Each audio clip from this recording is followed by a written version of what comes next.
శాకాంబరి అర్జునకృత దుర్గా స్తోత్రం. శాకాంబరి ఉత్సవాలు జరుగుతున్నాయి.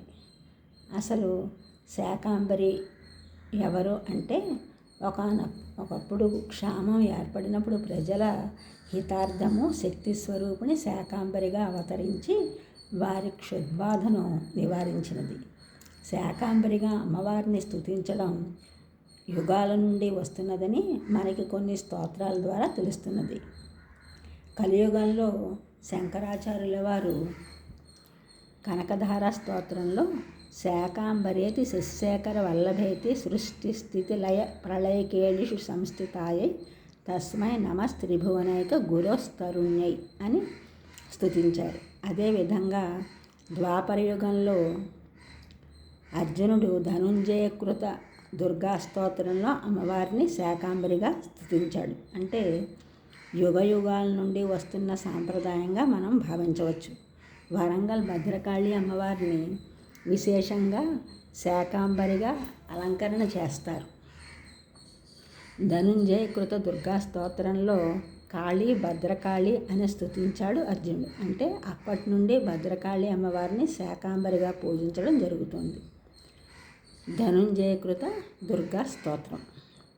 నమస్తే సిద్ధసేనాని ఆర్యే మందారవాసిని కుమారి కాళీ కపాలి కపిలే కృష్ణపింగళే భద్రకాళి నమస్తుభ్యం మహాకాళి నమోస్తుతే చండీ చండే నమస్తుభ్యం తారిణి వరవర్షిణి కాత్యాయని మహాభాగే కరాళి విజయే జయే శిఖిపించధ్వజధరే నానాభరణభూషితే అట్టశూల ప్రహరణే ఖడ్గకేటకధారిణి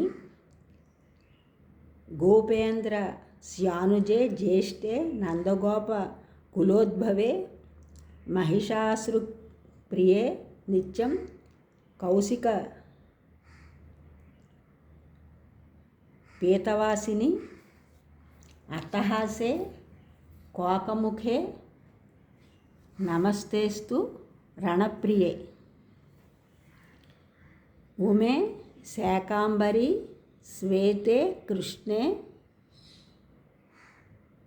కైటభ నాశిని హిరణ్యాక్షి విరూపాక్షి ధూమ్రాక్షి చ నమోస్తుతే వేదశ్రుతి మహాపుణ్యే బ్రహ్మణ్యే జాతవేదసి జంబూకటక చైత్యేషు నిత్యం సన్నిహితాలియే త్వం బ్రహ్మ విద్యా విద్యానాం మహా నిద్రాచ దేహినాం స్కందమాతర్భవ భగవతి దుర్గే కాంతారవాసిని స్వాహాకారః స్వధా చైవ కళా కాష్ట సరస్వతి సావిత్రి వేదమాతా చ తథా వేదాంత ఉచ్యతే స్తుతాసిత్వం మహాదేవి విశుద్ధే నాంతరాత్మన జయో భవతు మే నిత్యం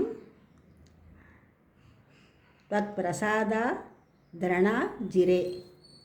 కాంతారభయ దుర్గేషు భక్తానాం పాలనేషు చ నిత్యం వససి పాతాళే యుద్ధే జయసి దానవాన్ త్వం భంజన మోహినీ చ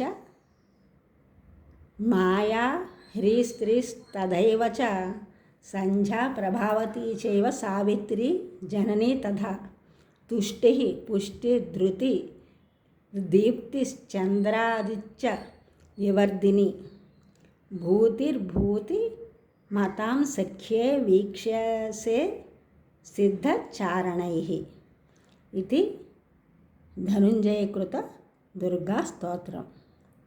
ఇందులో శాకాంబరిని స్తుతించడం జరిగింది. ఈ ఛానల్ చూసిన అందరూ కూడా సబ్స్క్రైబ్ చేయండి, షేర్ చేయండి, లైక్ చేయండి, కామెంట్ చేయండి. సబ్స్క్రైబ్ చేసిన అందరూ కూడా కృతజ్ఞతలు. షేర్ చేసినారు, లైక్ చేసినారు, కామెంట్ చేసిన అందరికీ కూడా ధన్యవాదములు.